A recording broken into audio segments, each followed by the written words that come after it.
When people ask me what I do and I tell them lettering, they ask, "What is lettering?" I draw a blank. I think to myself, how can people not know what lettering is? It's handwriting, right?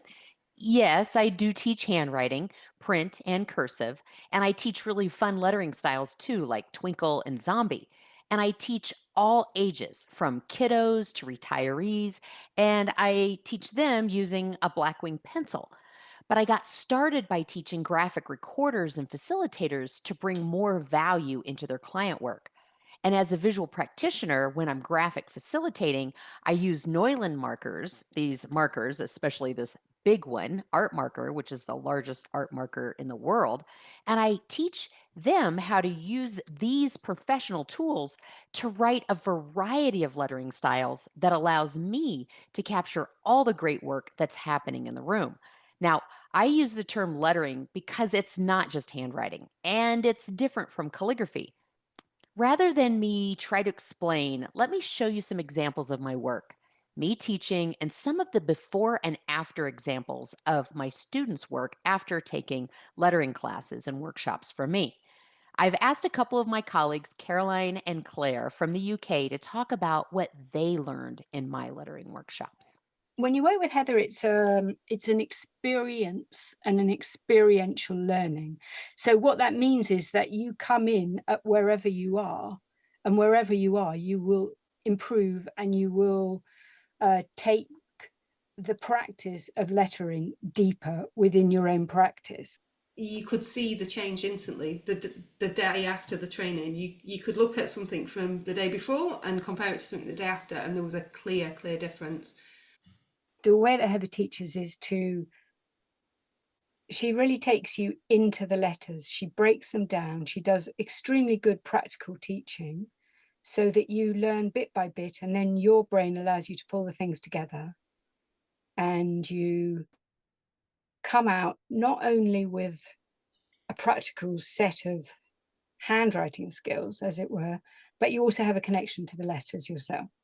Yeah, going through each of the individual letters was really useful, but really little things like not overemphasizing the practice on one letter, doing the letters in different hands. So being able to use, Neuland, and being able to use sign painter or script, and practicing them in different ways helped.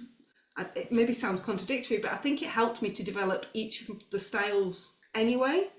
Yeah, and now I don't need to think about if I'm graphicing. I don't need to think, oh, how shall I do my title? What kind of font or style should I use?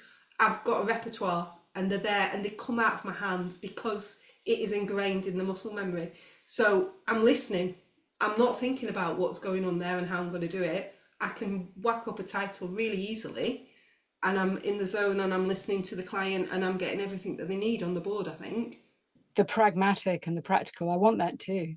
Yeah, and they both work, don't they? And Yes, I see the benefits that you're talking about, and it definitely influences like the higher. It's definitely influenced the hierarchy of my work. It helps people to see the way through the graphic and read it easily. I guess I only have one point, which is that it's more than just lettering. So I hope this gives you a better understanding of what lettering is and how you can use it in your work as a visual practitioner. Please join me in 2026 in Newcastle upon Tyne on Wednesday, February 25th for a Core Skills Masterclass and Thursday, February 26th for the Advanced Skills Masterclass, hosted by Inky Thinking. And so Heather is surprised that I want to continue working with her because she says, I know it all. But it's not about that. When you work with her, it's a real experience. And you develop a relationship with your mind and your heart and your hand and the board and your letters. So what I found after working with her a lot of time, that I was just more intentional, I was more connected, I cared about the letters, and most importantly, I took joy in writing the letters. So I hadn't had that before. And what she taught me was that, which had never occurred to me, was that you can to get the shape of a letter, you might need to move your hand, you might need to move your entire arm. But what that meant was that when you, for example, when you do the kick of the R, that stroke, you have to move your hand in the sign painter hand. You move your hand to make this glorious flick, and that gives me pleasure every single time I do it. And when I'm having pleasure at the board, writing the letters, that connects me in a way that I wasn't connected before. It gives me enormous joy. On a practical level, what it does for me is it gives me tools that I can do more or less without thinking, which opens up my brain for more listening. So I can write a title, I can write the words, I can write points. And if it's really fast, I know that they will be reasonably good. If I have time, I know they will be very good, which is really appropriate for graphic recording.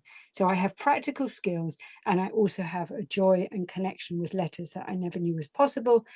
And all of that feeds through to the whole of my work. So the whole of my work becomes better because I'm thinking about structure and form, not only in my letters, but in all of my work, and how the shape of that informs the shape of the whole. So it's really very transformational.